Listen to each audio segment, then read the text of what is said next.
Now it's time for our top 10, which is a very basic one. What are the top 10 historical sites that you've got to see in the world at some point?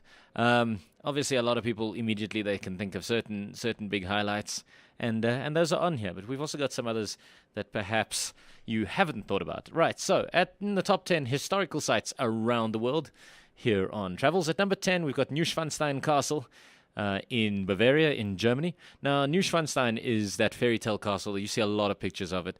Disney, in fact, based their castle on Neuschwanstein. It was built by King Ludwig of Bavaria as a retreat, and he used his own money and extensive debts and extensive borrowing to build this rather idyllic, kind of tall, turreted castle up in the middle of the Bavarian mountains. It's a beautiful part of the world.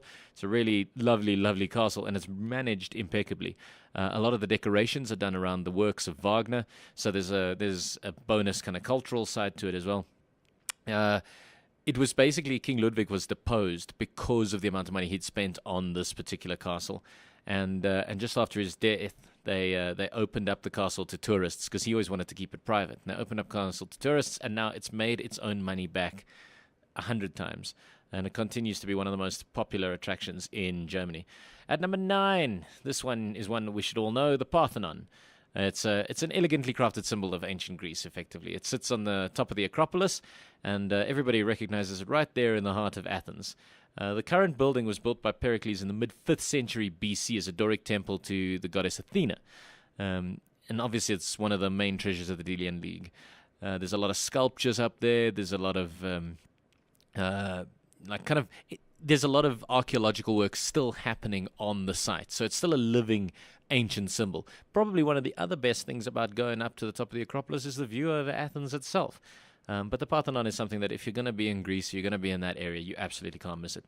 At number 8 is Stonehenge. Now, Stonehenge is located near Salisbury in England. It's about 3,000 years old, though people aren't really 100% certain how or why it was built. There's all sorts of theories that kind of come out, and people try and talk about how the stones are aligned in certain formations towards solstices or towards calendars and things. But essentially, we don't really know how or why it was built exactly where it is.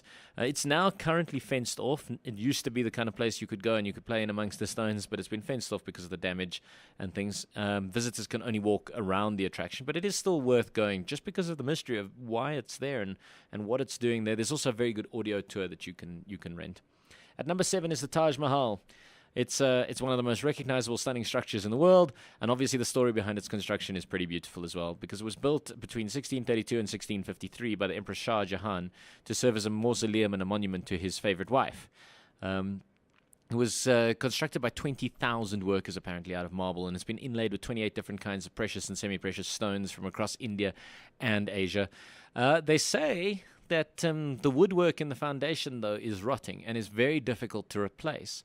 And there's some people who say that it might actually collapse in on itself within the next little while. So perhaps a visit to India needs to be done before that happens. Hopefully they'll find some sort of solution, as they did with the Leaning Tower of Pisa. At number 6 is the Great Wall of China. Now, obviously, this is one of the current 7 wonders of the world, and it's an impressive feat of engineering. The Great Wall of China is, in fact, a series of smaller walls designed to keep out the hordes from Ming China. And these walls were slowly connected together.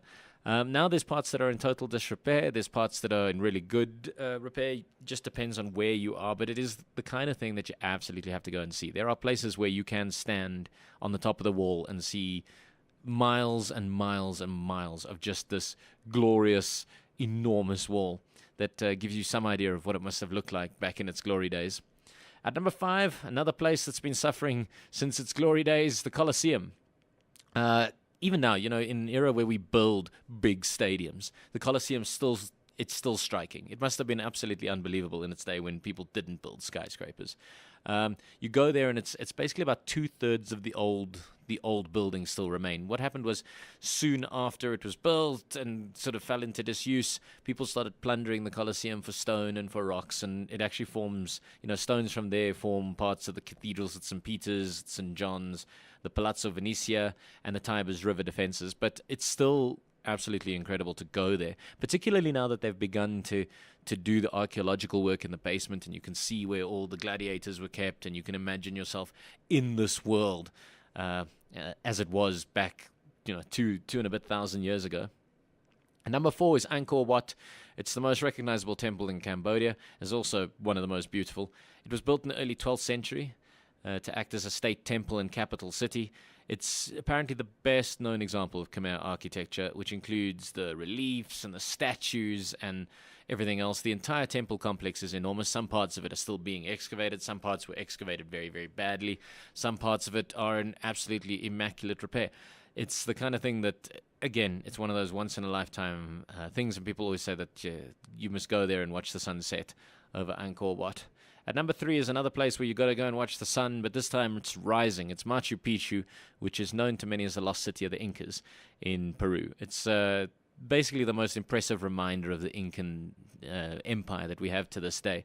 It was built in about 1460, I think 1462, if you want to double check me on that, and abandoned about 100 years later. And basically then it was largely forgotten. Because it had been abandoned, it wasn't targeted by the Spanish conquistadors and therefore wasn't destroyed.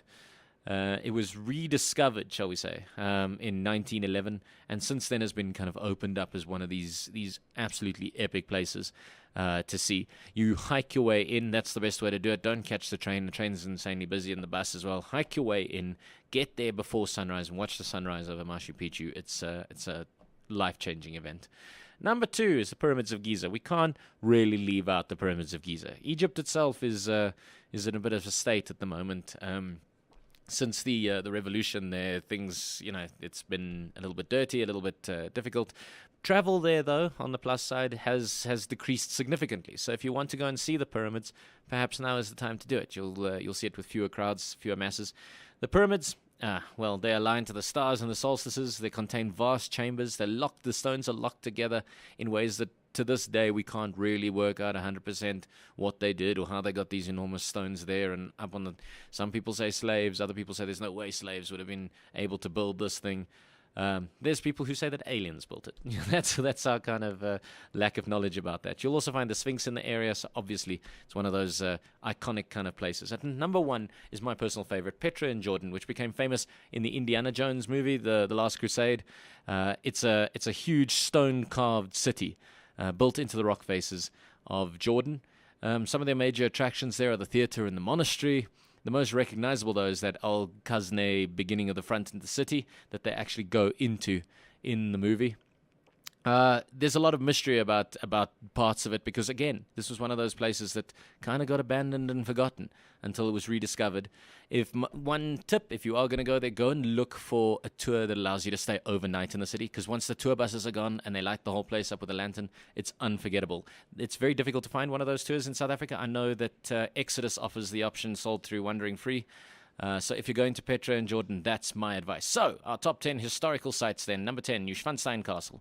Number 9, the Parthenon. Number 8, Stonehenge. Number 7, Taj Mahal. Number 6, Great Wall of China. Number 5, the Colosseum. Number 4, Angkor Wat. Number 3, Machu Picchu. Number 2, the Pyramids of Giza. And number 1, Petra in Jordan. This has been The Travel Show.